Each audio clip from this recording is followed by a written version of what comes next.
Hello दोस्तों, आपका एक बार फिर से स्वागत है लक्ष्य क्लासेस बाय सुमित में। आज हम पढ़ने वाले हैं उपकला ऊतक, जो कि कक्षा 9वीं का एक महत्वपूर्ण टॉपिक है।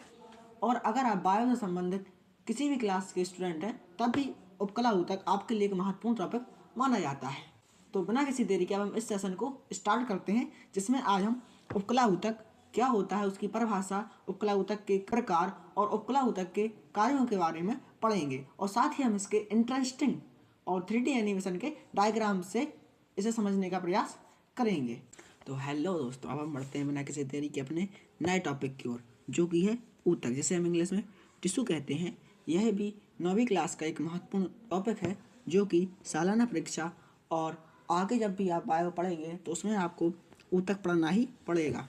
तो कक्षा 9वीं किसी भी क्लास का बेस होता है, इसलिए 9th में अच्छे से पढ़ना बहुत ही ज़रूरी होता है। तो अगर हम ऊतक की बात करें तो ऊतक कुल मिला के बेसिकली बात करें तो ऊतक कोशिकाओं का समूह है। ऊतक क्या है?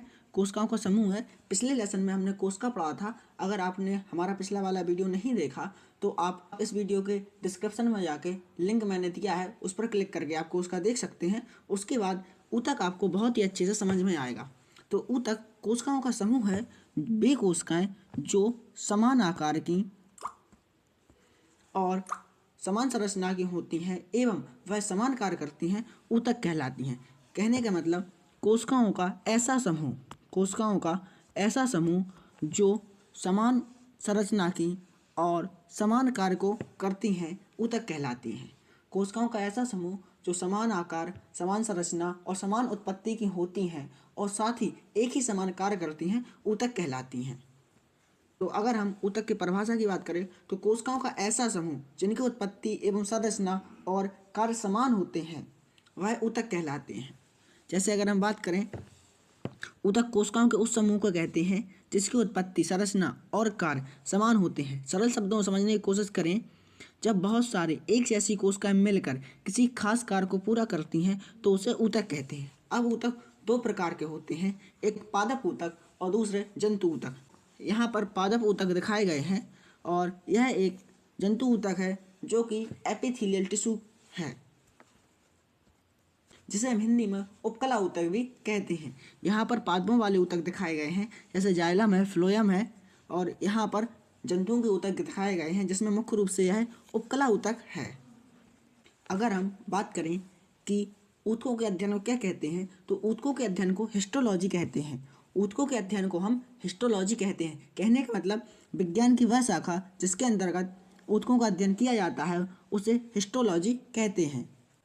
ऊतकों के अध्ययन को हम हिस्टोलॉजी कहते हैं। विज्ञान की वह शाखा जिसमें हम ऊतकों का अध्ययन करते हैं, उसे हिस्टोलॉजी कहा जाता है। अगर हम बात करें ऊतक शब्द की, कि ऊतक शब्द सर्वप्रथम किसने दिया था, तो आपने कभी चैट की है इंस्टा पे, व्हाट्सएप पे सभी लोग करते हैं, कोई अपने क्रश के साथ, कोई किसी और के साथ चैट तो सभी करते हैं ना। तो चैट से याद रखिए बी चैट। जो ऊतक शब्द दिया वह शब्द बी चैट ने दिया था, वही वाली चैट जो लोग अपने क्रश से करते हैं। तो चैट से याद रखिए बी चैट। तो जो ऊतक शब्द है उसे बी चैट ने दिया था, जबकि ऊतक के अध्ययन को हम हिस्टोलॉजी कहते हैं। और ऊतक दो प्रकार के होते हैं, एक जंतु ऊतक और एक पादप ऊतक। अगर हम बात करें ऊतक की परिभाषा की, तो एक बार फिर से समझ लेते हैं। कोशिकाओं का ऐसा समूह जिनकी उत्पत्ति, संरचना एवं कार्य समान होते हैं, ऊतक कहलाता है। अब हम आगे बढ़ते हैं। यहाँ पर जंतु ऊतक दिखाए गए हैं। जो ऊतक दो प्रकार के, पादप ऊतक और एक जंतु ऊतक। तो पहले हम जंतु ऊतकों का अध्ययन करेंगे, उसके बाद हम पादप ऊतक पढ़ेंगे, क्योंकि जंतु ऊतकों का अध्ययन थोड़ा सरल होता है पादप ऊतकों की अपेक्षा। कोशिकाओं का वह समूह जिसकी उत्पत्ति, संरचना और कार्य समान होते हैं, ऊतक कहलाता है। जंतु में यह 4 प्रकार के होते हैं। जंतु में ऊतक मुख्य रूप से 4 प्रकार के होते हैं। Number 1 epithelial tissue, number 2 connective tissue, number 3 muscular tissue, number 4 nervous tissue. अगर हम इनसे हिंदी में बात करें तो उपकला ऊतक, संयोजी ऊतक, पेशी ऊतक और तंत्रिका ऊतक। आई होप कि आप चारों समझ गए होंगे। और इन चारों का हमारी बॉडी में बहुत ही महत्वपूर्ण कार्य होता है। अगर यह हमारी बॉडी से हट जाए तो एक मानव शरीर की कल्पना करना भी लगभग नामुमकिन होता है। अब हम बात करते हैं उपकला ऊतक की, जो कि जंतु ऊतक का एक प्रकार है। उपकला ऊतक यह बहुत ही महत्वपूर्ण ऊतक है, क्योंकि यह हमारे शरीर के ऊपरी भागों के अंगों को ढकने एवं आंतरिक अंगों की सतहों की परतें बनाने के लिए उपयोग होता है। कहने का मतलब यह हमारी त्वचा या हमारे आंतरिक जो अंग होते हैं उनके ऊपर की परत का निर्माण करते हैं। इनकी कोशिकाओं में बिल्कुल भी अंतरकोश के अवकाश नहीं होता। अंतरकोश के अवकाश का मतलब इनकी कोशिकाएं आपस में जुड़ी होती हैं, इनके बीच में कोई भी खाली अवकाश नहीं होता और यह एकल स्तर या कई स्तर में बटी हो सकती हैं, जिसके कारण यह कई प्रकार के हो जाते हैं।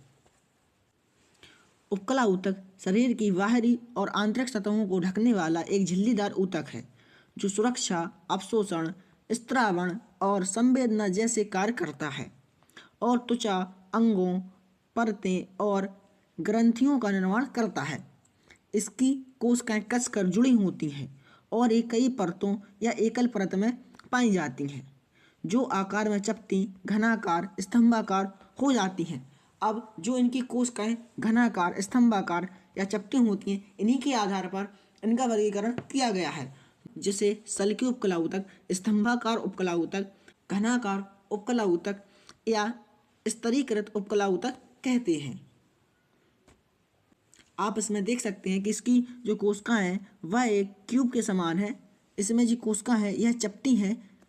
अगर हम बात करें स्तंभाकार उपकला ऊतक की, तो इसकी जो कोशिकाएं हैं वह स्तंभ के आकार की होती हैं, और जबकि स्तरीकृत उपकला ऊतक में यह कई परतों में विभाजित होती है। जैसे आप देख सकते हैं कि इसमें बहुत सारी परतें पाई गई हैं, इसलिए इसका नाम स्तरीकृत उपकला ऊतक रखा गया है।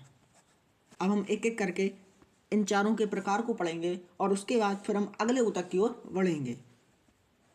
तो अब आप समझ गए होंगे कि उपकला ऊतक हमारे शरीर के बाहरी अंगों और आंतरिक सतहों को, हमारे शरीर के बाहरी अंगों एवं आंतरिक अंगों की सतहों को ढकने का कार्य करता है। इसका मुख्य कार्य सुरक्षा, अवशोषण और स्त्रावण करना है। सरल उपकला ऊतक के प्रकार, अगर हम बात करें सरल सल्की उपकला ऊतक की, तो इनकी कोशिकाएं आकार में चपटी होती हैं और ये आपस में बहुत कसकर जुड़ी होती हैं। यहाँ पर आप देख सकते हैं कि इनकी कोशिकाएं अनियमित हैं और यह आपस में बहुत ही पास पास जुड़ी हुई हैं, जिससे इनके बीच में कोई भी अंतरकोश की अवकाश नहीं होता।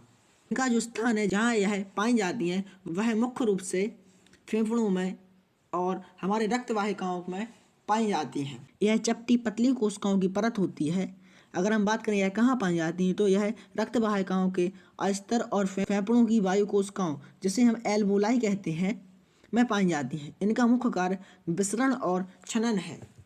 अगर हम बात करें इनके मुख्य कार्य की, तो वह मुख्य रूप से विसरण हो जाता है, जो फेफड़ों में मुख्य रूप से होता है। गैसों का आदान प्रदान हमारे फेफड़ों में गैसों का आदान प्रदान मुख्य रूप से विसरण विधि द्वारा ही होता है। यह हमारे फेफड़े हो गए लगभग वो 8 इतनी अच्छी है नहीं, फिर भी यह हमारे लगभग फेफड़े हो गए। तो हमारे जो फेफड़ों में गैसों का आदान प्रदान होता है वह मुख्य रूप से विसरण विधि द्वारा होता है। तो सरल उपकला ऊतक मुख्य रूप से हमारे फेफड़ों की एल्वोलाई में और हमारे रक्त वाहिकाओं की आंतरिक परत में पाए जाते हैं। अगर हम जैसे सरल घनाकार उपकला ऊतक कहते हैं, जैसे इसके नाम में घनाकार आ रहा है, तो इसकी कोशिकाएं घन के आकार की होती हैं। अगर हम बात करें इनके स्थान की, तो यह मुख्य रूप से किडनी और ग्रंथियों की नलिकाओं में पाई जाती हैं और इनका जो मुख्य कार्य होता है वह स्त्रावण और अवशोषण होता है। स्त्रावण का मतलब किसी चीज़ का निकलना और अवशोषण का मतलब चीज़ को सोखना। सरल घनाकार ऊतक, इसकी कोशिकाएं घन के जैसी दिखाई देती हैं। इनका जो स्थान होता है जहाँ यह पाई जाती हैं वह वृक्क नलिकाओं, कहने का मतलब किडनी की नलिकाओं और ग्रंथियों की नलिकाओं में पाई जाती हैं। और अगर हम बात करें इनके कार्य की, फंक्शन की, तो इनका मुख्य कार्य स्त्रावण और अवशोषण हो जाता है। अब ऐसे ही अगर आप बात करें स्तंभाकार ऊतक की, सरल स्तंभाकार उपकला ऊतक की, तो इसके नाम में स्तंभाकार आ गया, तो इसकी जो कोशिका है वह स्तंभ के आकार की होती हैं, या जिसे हम, जैसे आपने देखा है ना कि लंबे लंबे पिलर होते हैं जिन्हें हम कॉलम बोलते हैं या पिलर बोलते हैं या खंबे भी बोल देते हैं, तो इसी के आकार की इसकी कोशिकाएं होती हैं। यह कोशिका मुख्य रूप से हमारे स्टमक और आंतों के आंतरिक अस्तर में पाई जाती हैं। कहने का मतलब यह हमारा आमाशय है, तो यह कोशिकाएं इस आमाशय की आंतरिक परत के अस्तर करने में महत्वपूर्ण भूमिका निभाती हैं, और इसका जो मुख्य कार्य है वह अवशोषण और श्लेष्म का स्त्रावण करना है। अगर आपको पता हो कि हमारे पेट में एक HCl नामक अम्ल पाया जाता है जो कि बहुत अधिक अम्लता वाला होता है, अगर वह हमारी त्वचा पर गिर जाए तो हमारी त्वचा जल सकती है, लेकिन हमारे पेट में एक परत पाई जाती है जो श्लेष्म की बनी होती है। मुख्य रूप से श्लेष्म का स्त्रावण यही स्तंभाकार ऊतक करते हैं हमारी पेट में, यानी आमाशय में, जिसके कारण हमारे पेट में जलन नहीं होती। तो हमारे पेट में उपस्थित HCl से हमें कौन सी परत बचाती है, तो उसका सही आंसर होगा श्लेष्म की परत। क्या? श्लेष्म की परत। यहाँ पे लिखा है श्लेष्म की परत, तो आप समझ सकते हैं। इससे आगे बढ़ते हैं। अगला जो टॉपिक है वह पक्षमावी उपकला ऊतक है, जिसे हम इंग्लिश में सीलिएटेड एपिथेलियम टिश्यू भी कहते हैं। इसमें ज़्यादा कुछ नहीं है, बस इसमें जो कोशिकाएं होती हैं उन पर छोटे छोटे ऐसे सीलिया निकल जाते हैं, बालों के समान सीलिया लगे होते हैं, जिसके कारण इनका नाम पक्षमावी उपकला ऊतक रखा गया है। जब स्तंभाकार या घनाकार कोशिकाओं की सतह पर बाल जैसी संरचना, जिन्हें सीलिया कहते हैं, होती हैं, तो इसे पक्षमावी उपकला ऊतक कहते हैं। यह श्वसन मार्ग में कणों या म्यूकस को आगे धकेलने में मदद करती है। यह मुख्य रूप से हमारे श्वसन पथ में पाई जाती है। जब हम सांस लेते हैं तो सांस के साथ हमारे शरीर में धूल के कण भी, वायु के साथ हमारे शरीर में धूल के कण भी अंदर पहुंच जाते हैं। यह उपकला ऊतक मुख्य रूप से उन धूल के कणों को बाहर धकेलने का कार्य करते हैं या उन्हें रोकने का कार्य करते हैं। थैंक यू हमारा वीडियो पूरा देखने के लिए या यहाँ तक बने रहने के लिए आपका दिल से धन्यवाद। अगर आप हमारे यूट्यूब चैनल पर नए हैं तो हमारे वीडियो को लाइक करें, और अगर आपको थोड़ा सा भी समझ में आया हो शेयर करें, और साथ ही अगर आप हमारे चैनल पर नए हैं तो सब्सक्राइब करना ना भूलें, और साथ ही इस घंटे को बजाना ना भूलें। Thank you. अब हम मिलते हैं अगले किसी अच्छे टॉपिक में। धन्यवाद।